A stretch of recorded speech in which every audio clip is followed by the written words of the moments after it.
right. All right, we will call this meeting to order for Waseca Public Schools special meeting November 12th, 2020 at 5:30 p.m. We are in the Waseca Junior Senior High School Performing Arts Center, and we will begin with the Pledge of Allegiance. Please rise. I pledge allegiance to the flag of the United States of America and to the republic for which it stands, one nation, under God, indivisible, with liberty and justice for all.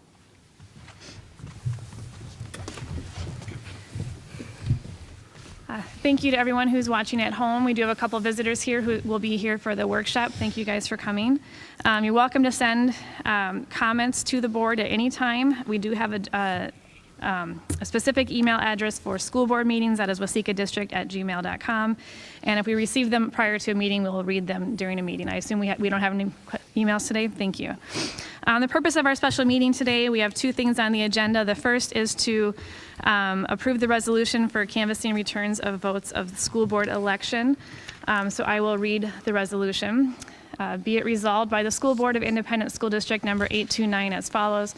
It is hereby found, determined, and declared that the general election of the voters of the district held on November 3rd, 2020 was in all respects duly and legally called and held. As specified in the attached abstract and return of votes cast, a total of 13,013 votes of the district voted at said general election on the election of 3 school board members for 4-year terms on the first Monday in January, next following the general election as follows. Adita Mansfield, 2,771 votes. Grant Sheffert, 3,722 votes. Julie Anderson, 3,774 votes. Robert Dickerson, 2,632 votes, and 114 votes for a write-in candidate. Julie Anderson, Grant Sheffert, and Adita Mansfield, having received the highest number of votes, are elected to a 4-year term beginning the first Monday in January 2021. The school district clerk is hereby authorized to certify the results of the election to the county auditor of each county in which the school district is located in whole or in part. This is dated November 12th, 2020. All right, so that is a first motion for the resolution. Can I get a second? So moved. Thank you. A first and a second. Since this is a resolution, we'll need to do a roll call. Is there any discussion before a roll call? All right. Aaron? Approve. Yeah. Adita? Yes, approve. Scott? Yes. Julie is yes. Katie? Yes. Charlie? Yes. All right. This resolution passes unanimous. Congratulations, Adita. Congratulations to Grant Sheffert. I do want to thank Robert Dickerson for running. This is a really close election. It was great to see this many people come out and cast their votes. That was awesome. And Aaron, thank you. I'm sorry that you're not going to continue with us after January, but thank you for these last couple years you've been with us. Thank you. All right, so that was nice and easy. Moving on, our second item is we need to approve the fiscal year 20 transfer within the general fund. Do we want to have any discussion prior to that, or is anyone ready to make a motion? I would move to approve the transfer. Thank you. I have a Second. first and a second. Any discussion? All right.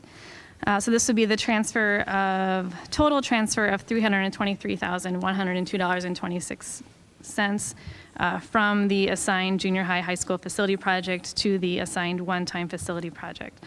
And this covers some parking lot renovation, and extra building, the restrooms at the stadium, and some miscellaneous costs. So if there's no further discussion, I'll call for a vote. All those in favor say aye. Aye. Any opposed?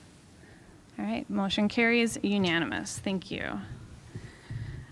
Just upcoming reminders. I'll let Superintendent just kind of give a brief update on what our plan is for next week, which is status quo. So. Right. I just want to make sure I assure our community as well as our staff that our plan for next week is to remain in hybrid learning. We know that there's some counties around us that are seeing a significant rise in COVID cases, and some districts are starting to have to make some learning model moves. We, as always, have to caveat that we'll respond as things happen in Waseca Public Schools. But as of right now, we're seeing our staff and our students doing a very good job of keeping the virus out of our buildings. We have students that are on quarantine and staff that are on quarantine, and that's starting to creep up somewhat, although we had a big, I would say a relatively significant increase to start this week, and then that's been level all week long. And so really we're finding staff and students are being quarantined because of out-of-school contacts primarily. We do have some, of course, situations that happen on a bus and in schools that happens. That's part of the process. However, we have, at this current time, we have 4 active cases in our district. And that's really quite exceptional considering what we see happening in Waseca County. We do see a slight increase in cases in the county. These are now community spread cases. It's not a correctional facility anymore. So we do have to be very cautious when we're out working with our community and taking the appropriate necessary precautions. So I'm feeling very good about where we are right now. We're preparing as a district for if and when we ever have to make a learning model change. But as of this time, we're worrying about what's going on right here in our county, in our district, which is we're doing really well managing in hybrid. And so we're going to continue with that model, and we will update, of course, the board, the community, the staff as soon as something changes. We're monitoring it every single day. But right now, our staff, I can't commend our staff enough for not only their work with their students on, and we're going to hear about it here in just a minute, about how we're keeping our students feeling as good about themselves as we possibly can and learning as best they possibly can, but also the safety mitigations that we're doing in our buildings are working for the most part. What is interesting, and some of you may have seen this as a parent or a staff member of the district, we sent out some feedback surveys earlier this week to get some feedback, and we've had nearly 400 responses from parents, nearly 200 responses from staff, and about 350 responses from our students. At our high school and senior high, which is pretty exciting. So next week at the 19th a regular scheduled board meeting, we'll plan to spend a deeper dive like we did last time, going through what we've got for our situation update here in the district. We'll go through those survey results after they've been out now they've only been out for a couple days now, finishing that out, and we'll continue to respond as we need to. But I appreciate our staff very much. Our school leaders are doing an exceptional job, and I know it's really hard when our community, our neighbors in our community start to have to make decisions that's local and immediate to them. But right now, what I appreciate about our model is it can be immediate to us. And so we're going to continue to do the best we can with what we are working with in our particular district. And that's our update for this evening on that regard. But you can expect a more data-driven, lengthier discussion next Thursday. We're very fortunate that we didn't have to do that this evening because Waseca County in general is continuing to tick up, but not compared to our peers. We're holding it together pretty good. So I commend everybody in the community and our staff and our students for that. All right, thank you. So again, just to be clear, no changes for next week. We'll have more information at our meeting next Thursday. That would be the other update, is our regular meeting for November is scheduled for next Thursday at 5:30 p.m. But it doesn't mean that we'll change when we need to. So right now, there's not a need for any change. Correct. And I don't anticipate next Thursday at this moment to be a change meeting. I think it's going to be an update meeting. Yep. And then if something significant changes, then we'll have to obviously work through that. Yep. But there's no intention right now of having to infer something that's not really there Yep. yet in our schools. Yep. But yeah, thank you everyone for doing your part to wear the mask, keep everyone safe, and keep us in school as long as we can. So if there is nothing else to discuss, I will adjourn the special meeting part of our meeting tonight. Can I get a motion to adjourn? So moved. Second. All right, all in favor, say aye. Aye. All right. Our special meeting is adjourned. So we will move on to the workshop portion of our meeting. We have 3 items on the agenda. Items 1 and 2, we will continue to be here in the Performing Arts Center, and we'll continue to live stream. We have our counselors from our various buildings are here to give us a update on student staff mental and emotional health. And we also will have on the agenda just kind of a facilities committee update. At that time, when that is all done, we're going to stop our live stream, and the board is just going to have a conversation about kind of a course that we're doing together called Life Journey. And so we're just going to have kind of a casual conversation about that. But All right, so we're ready to move on to our student staff mental and health support. And I understand the Hartley counselor wanted to go first. And is that the, thank you. Well, I'd like to welcome to the stage here our counselors as they take their turn to give us their conversations. We know that our students and our staff are working extremely hard, and this is trying times, both academically and socially, emotionally. And so as part of the board goals to feel more comfortable with what we're doing with our mental health of our students, we're looking forward to all of our counselors giving us a brief update this evening on what they're seeing with their students, and then the opportunity for boards to ask any questions if they need to. Awesome, thank you. Welcome.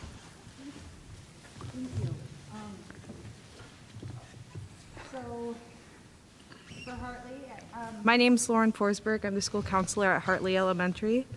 And at the beginning of the year, kind of the first thing I wanted to talk about is students on average did pretty well following all of our cleanliness mandates, following mask mandates, following all the sanitation rules. They're still following a lot of the sanitation precautions, but we are noticing kind of being tired of all the masks.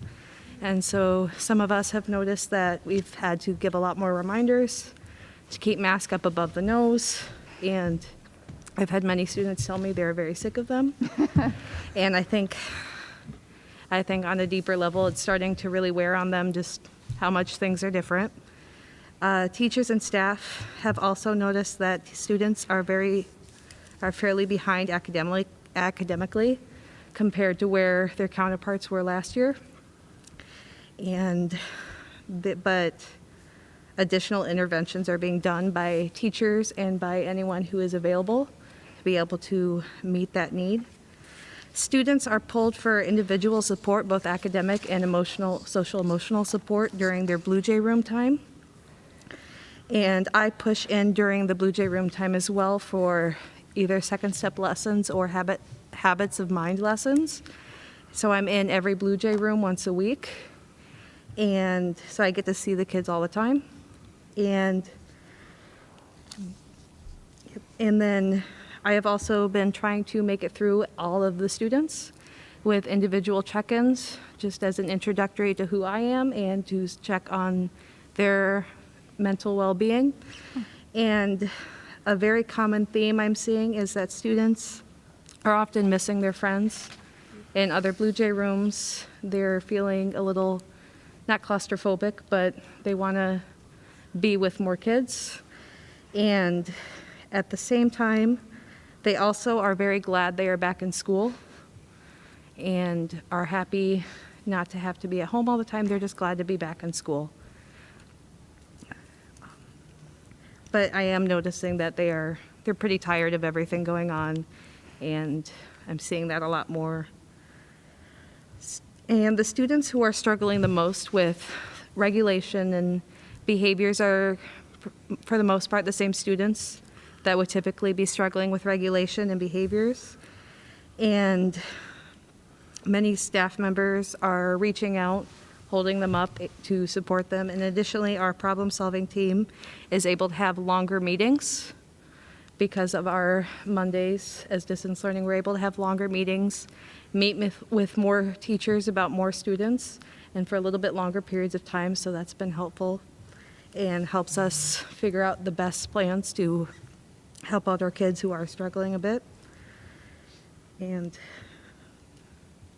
teachers, and I'm noticing also that teachers and staff are going above and beyond normally, and I know typically they usually go above and beyond, but even more so this year.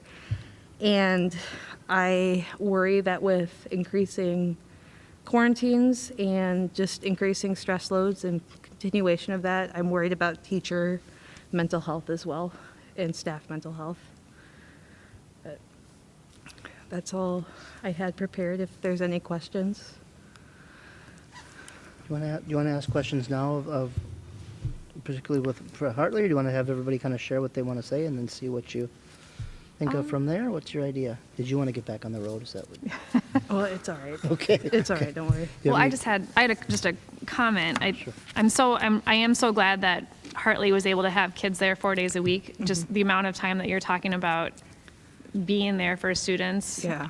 In your capacity, and also being there for the staff, too. That's just, if they weren't at school 4 days a week, that wouldn't be happening. So, so that's awesome. So, but, there's no, we don't have a solution to make, to Yeah. ease the mental, and I wish we could come up with lot- what would make it easier right now. I don't know. A lot of the work that we do is relationship building and taking a lot of time to let students that we know and we care about them and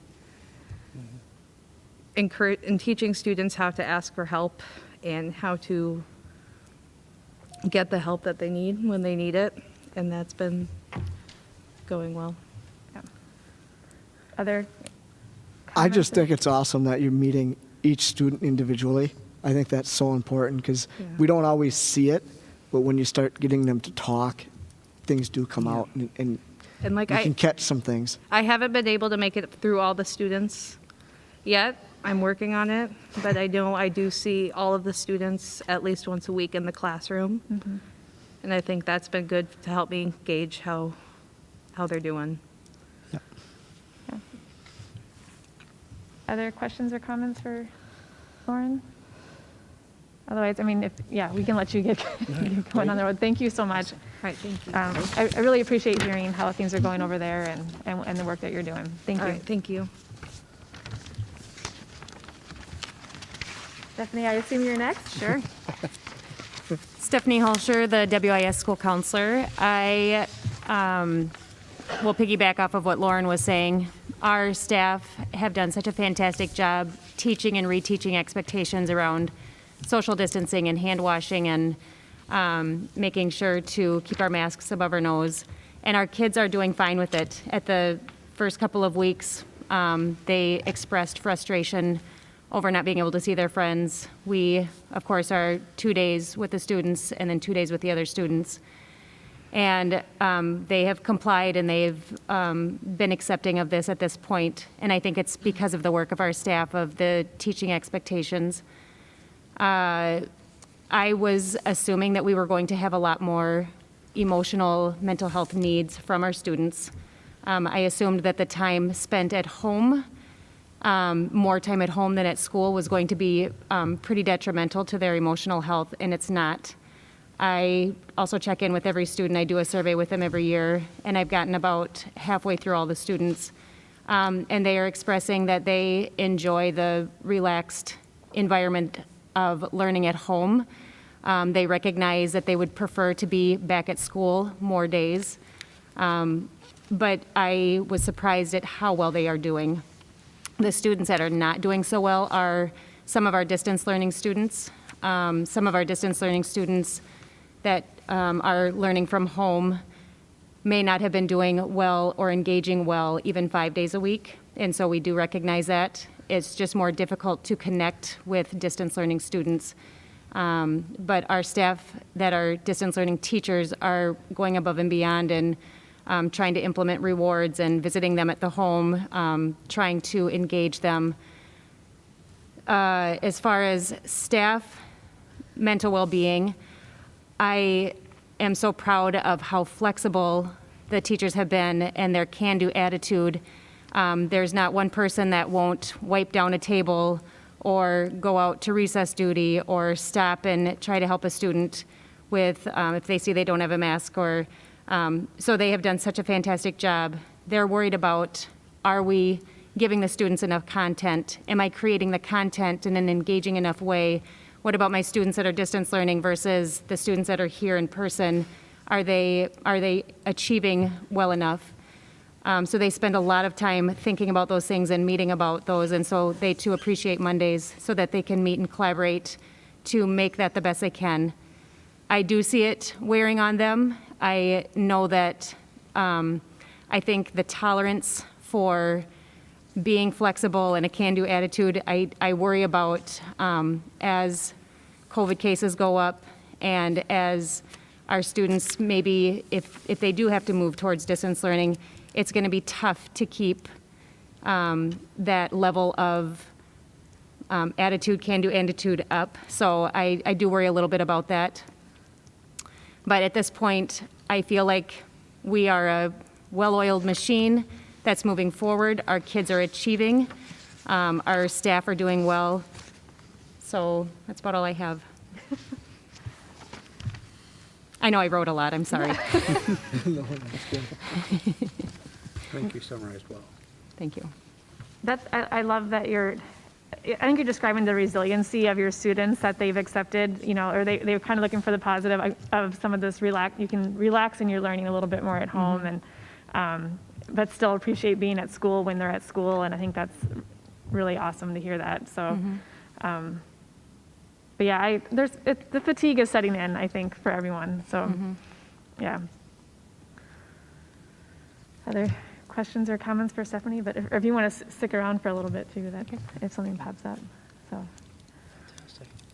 and then Paul, are you next? Or? I'm next. All right. So the vast majority of our students are complying with COVID regulations. You hear almost no kids arguing they have to walk a certain way in the hall or they have to mask up. I think having that 2 weeks that we were distant right away, I think that hit all of us being like, if we want to stay here, we have to do all the steps. So we have to wear our masks. We have to follow all the directions. We have to stay distant. I think that was a wake-up call, and students are really falling in line. Kids want to sit at more spots in the lunchroom, but they know they can only have 2 or 3 people at a table. And kids aren't bucking that. They're listening, and they're doing everything they're supposed to be doing at school, which we're really proud of. We are noticing that it's hard for students to stay regulated when they're not at school. There are a lot of students who, they're at school, starts at 8 a.m., but the days they're not at school, they're waking up at 9, 10 o'clock, and that's a hard thing because then 5 days a week they're on one schedule, 2 days a week they're getting up earlier, and that's hard. We've noticed students that are having a hard time just staying engaged and motivated when they're not at home. Some students are doing very well at home. I mean, I'm not trying to say all the students aren't. There are some students doing very well at home and liking hybrid or full-time distance, but we're very glad that kids are at school because we're seeing the most success there. As far as Ms. Sandbeck, myself, and Ms. Meeks, we're trying to meet with kids on their distant days as much as possible. So we're asking them to do Google Meets, asking them to come in on the days they're not scheduled to be at school, just because then we're not pulling them from that essential learning that they're getting with the teacher. So we're doing that. I would say over half of my meetings are on Google Meets now. So, and that's going really well with that way, and then we're not taking kids out, which has been really positive. We sent out a survey, and you'll see that in the packet that Steph made. It was just an optional survey. Basically, how are you doing? We asked you, how are you coping during this time? What are you doing? What's going well? What's not going well? I shared some of the biggest things. 46% of the kids say they're doing good. So now only half of the kids responded to this survey because it's optional. And we told them, we're not going to tell anyone about, we're not going to talk to your parents unless you're a danger to yourself and that sort of question, things like that. So we try to make it so kids could be honest. So we see about half of the survey results so far. Half the kids say they're doing good. A good chunk others saying like, meh, I'm doing okay. 10% of the students are really struggling though, and we noticed that. So based on that, 15% of the students said, I want to check in with somebody. So Ms. Meeks, Ms. Sandbeck, and I each probably about 25 additional kids that we're meeting with. Most of those are kids we weren't regularly meeting with already. So we're meeting with a lot more kids. On the positive side of that though, there are kids who have been struggling for years, and COVID was the thing that pushed them to the spot where we're saying, I need help. So I'm sorry those kids are struggling. I never want kids to struggle, but I'm glad that they're realizing I do need the help, and those kids are getting help now that they weren't getting before. Flip to the next side. You do see that 35% of the students, their mental health is worse than it was before. Surprisingly, 10% of the kids, they're doing positive with the COVID. Some of the kids who have a lot of anxiety, having the option to be distant, or, that has been somewhere they've thrived, where they can do their stuff at their pace and they can do well. And there are some students doing very well in distant. There are some students who are not engaging at all. But I think it's important now more than ever. We think of all the negative things with COVID and how everything is just affecting our lives. We need to celebrate, there are some things that are going well, too. Our staff are working, I think the other buildings, the staff are working incredibly hard, putting in lots of time, doing extra, 2 different hybrid plans plus a distance learning plan. It's a lot, the counseling staff, we're meeting with even more kids, also doing all the college and career planning. Admin are doing more, but we're doing it because we love kids, and that's where our passion is. So I think it's wearing on a lot of us. I know it's wearing on me, but we're here to help the kids, and that's what keeps us going every day. So I do know our admin and Jenny Sandbeck, they've started doing home visits because we have a good chunk of kids that are not engaging at all. So they've started going to their homes, knocking on the door and saying, what can we do to get you to come to school? How are you doing? Are you okay? What do you need for support? So, yeah. Any questions right away for Paul? I know that Eric had mentioned that our daily attendance this could be for both of you guys, our daily attendance is kind of, has gone down. Are you seeing any improvement yet, or is it still about the same as? I'd say it's about the same. We'll get some kids back, and then some kids will kind of fall off, so. Yeah, Yeah. okay, so, Same. yeah. And it's hard to tell with all of the quarantines. But I do think that on the days that our students are supposed to be there, their attendance is pretty good. Okay, that's good. Yep. It's also another reason to stay in hybrid. Right. Yep. So Yep. it helps our kids too, so, yeah. All right, and then we have counselor from ALC who is also new this year, joining us on Google Meets, right? Yeah. And I can't see her name. Hi there. Hi, I'm Natalia Pitts. I'm actually my second year at the ALC, welcome. the school social worker. I'd really like to second a lot of what Paul said. We see kind of the same trends at the ALC that the high school is seeing in their school. Some more specific things to the ALC. We noticed last spring that there was a lot of students that were either dropping out or falling severely behind due to that sudden change in their educational setting and routine. In the spring, I did send out check-ins on Google Forms to the students and just to check in on their mental health. 55% of those student check-ins said that they were not feeling good or they were feeling bad about mental health and distance learning. Let's see, I'm just reading over my notes here.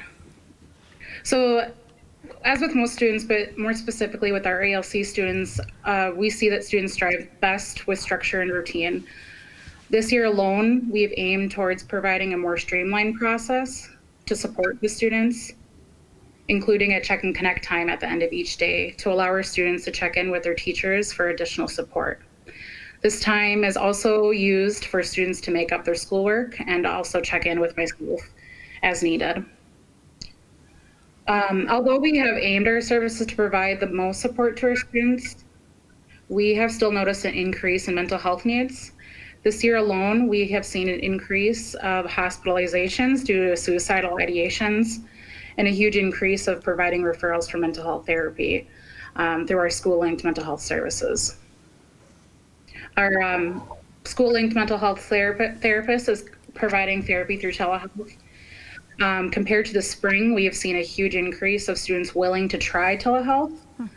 In the spring, a lot of students were very reluctant or very hesitant on giving that a shot, but more students are opening up to that idea. In my position, I've noticed that there's been an increase in students that are using drugs or alcohol to cope with problems. In January, this coming January, we will be inviting the Minnesota Teen Challenge, Know the Truth Prevention Program, to talk to the students about the dangers and possible consequences of using drugs and alcohol. And with our current hybrid model, the ALC's attendance has been kind of all over the place, but overall, given the circumstances, they've been pretty good. To continue supporting our students, we've been reaching out to more students and parents, as well as posting our school attendancy policy around the school so students know what is expected out of them. Yeah, that's about what I have for you guys. Any questions? I like that you're bringing in a program already in January. That's cool to try and provide more education on that issue. So, Yeah, absolutely. and that telehealth is being more accepted. That's an interesting change, I guess. So, yeah. I've noticed with how we've been doing a lot of our teaching over computer and Google Meets, I think students are just becoming more comfortable with that idea. Good. Other questions or comments or? I don't know where I saw it, but the check-in at the end of the day, I know that it was in here, but I saw it somewhere earlier too, that you guys had changed your schedule a little bit, and I thought that was I think an awesome Mr. idea. Hager, when he was Yeah. here, mentioned that. Yeah. I think Yeah, that's it's been great, and we've seen a lot of students utilizing that, and it's great. Yeah. I mean, I'm sure you guys also wish that you had the magic solution to make this year better. I mean, I'm sure everyone is just kind of every day just moving along, but I just want you to know we appreciate the work that you're doing, not just with our students, but clearly with our staff as well. You guys are vital to our buildings, so. I do feel like the magic solution for our building, but I think everybody would say this too, is that relationships are critical. And I'm so glad that we have had this amount of time to continue to build relationships. And I know last spring, I think the high school said that the students that we had good, solid relationships with were engaging and continuing to engage.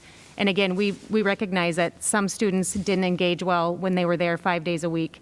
And so all of the efforts that people are putting into building those relationships is just, it's doing the work right now. And I think that is the magic of getting students to come back to us. Good. That's a good point. So, well, if there's no other questions or comments or, yeah. The only thing I would add is that we all know that when you think about developing the whole child for everything they need to do for their growth, by the time they leave us and after 12th grade, the teaching and learning is so important, but part of the teaching and learning is their social, emotional health and mental health. And the team tonight, as what they shared with you, hopefully helps communicate some of the things that they're doing and we're doing to make sure that does not fall off our radar for our kids, because ultimately the business of preparing our students for leaving in 12th grade has to continue. And this is a huge part of it, to do the very best we can. So thank you very much for being here. Appreciate all your work. I would like to thank the board too. There are some districts that don't value mental health, you know, and from day one I've felt that with Waseca, and I think that's crucial. Like you said, mental health is so important, and so many districts gloss over that, and I appreciate that you guys take the time and really consider that kind of stuff with kids. Yeah. So. Thanks. It's clearly very important, so it's one of our goals for the year, so I'm sure we'll have you guys come back at some point as well, and I hope that we just keep moving forward when you guys come back. So thank you all for being here, and if you want to listen to the next part about facility update, you're welcome to, but otherwise, obviously, have a safe drive home. So Thank you. Thanks. all right, so our next topic, I will let Mr. Hudspeth probably lead this one. This will be just a facilities committee update. Well, thank you again for allowing the time for us to just review this briefly together as a team. I think many of you have been parts of different parts of this, but I wanted to provide the opportunity to come together just for a holistic perspective, what we're doing with our facilities work in our district. So we know that the facilities and the learning environments that our students and our staff are involved in are a large piece of our teaching and learning to be able to be successful. And yes, we're moving through a pandemic. Yes, teaching and learning has changed significantly, but we cannot put a stop to the work to make sure that we have the best learning environment possible for all of our students for the long term. So in 2019-20, the Facilities Task Force put together a recommendation of what we could think about for long-term facility needs for our district, particularly in the area of some activities needs, but also in the areas of Hartley Elementary, as well as some of the 2 to 5 to 10-year things for each of our other buildings in the long-term facility maintenance plan process. And that was presented to the board in May. And so on October 22nd, that task force got together again with WOLD, and we reviewed that plan once again, and just wanted to confirm that in the last 6 months or so, has anything changed in our school environment that would lead that recommendation to change, which we came to the conclusion that it has not. We know that we need to do something potentially differently with the Hartley building. We know that we need to look at the long-term maintenance of Central, of WIS, and we have some potentially athletic and activity needs we could look at. So what the next steps of that process is going to look like is there's 2 parts to continue the work, because we know right now that our community is working through this pandemic with us, and this is potentially not something that is going to be a short-term solution. So we have to create a long-term solution for this. And so we're looking at this as now a 2-prong step for the next pieces of the process. And so together with our financial consultants, Elizabeth Veary and I met on Friday and started looking at some of the financing options for various parts of the recommendation, whether it's an addition, whether it's a new build, and we're going to be looking over the next 8 to 10 weeks together with the board finance committee at, depending on which option the board chooses to move forward with, this is what potential funding avenue to make that happen. Whether it's a referendum, whether it's facilities, LTFM funding, capital bonds, we have lots of options. And so there's no options that are right now predetermined, but we need to go in to figure out what those options could be. That's the next 8 to 10 weeks in that process, bringing us to roughly in the middle of January or so. At the same time, we know that if we're going to make some improvements to our facilities, we have the opportunity to determine what the best fit is for the programming needs for Waseca Public Schools. And particularly, the easiest way to explain that is a grade level alignment. Is kindergarten through 3rd grade at one building the best fit for us? A 4, 5, 6 intermediate school, 7th through 12th graders in one building. And it very well may be, but we may also have the opportunity to explore some other options, whether it's a 6, 7, 8 middle school or building onto the WIS building to make a K-6 building. There's lots of options that were all in the recommendations that you would have seen this spring. And so what we're going to take a committee to work through as part of our district accountability advisory committee, which involves the board, but also some community members and teachers and principals. We're looking at that over the next 8 to 10 weeks also to decide what academically is going to make the most sense for us. And then in January, we're going to come together and bring the 2 concepts together to decide if we want to pursue this particular option programmatically, this would be the funding source we potentially could utilize. Now then, what does that mean for us for the next few years? And so then we're looking at probably in January or February as a board determining what the next steps are going to be, in which case then that might be a 2 to 5 year plan for how we're going to implement that option. And so what I can expect the board to be able to get as a deliverable in January is that connection of those 2 committees, that task force work, to determine what we might recommend as a grade level consideration. And then here's our funding operations. And then the next step, of course, is going to be community engagement beyond that to find out, how our community feels about something like that. And that may not be next spring, because we have to gauge our current health environment too. And we have to be sensitive to what our families are working through right now. And so that's the update of all those things kind of coming together. I think it's really important. It's part of my goals, as the board approved for me as an annual goal, is to keep that moving forward, as well as board goals that even though now it's a lot of behind the scenes work, because we're not in a position to move much, we don't want that to stop moving forward. So that's what I wanted to present to the board this evening. All right. Thank you. Any questions for Eric? Or obviously this is stuff that we're going to keep hearing about, and we're not rushing to anything. No. Nothing's coming out to the community anytime soon. These are all very preliminary things that we're talking about. So, all right. Well, at this time, the last item on our workshop is for the board to discuss the course that we took together called Life Journey. This is kind of exploring race in our personal lives, and then of course how it relates to race in our community, in the school. And one of our board goals this year was to learn more about race relations and how that affects our schools. So since this is kind of just a casual conversation, we don't feel the need to keep live streaming this conversation.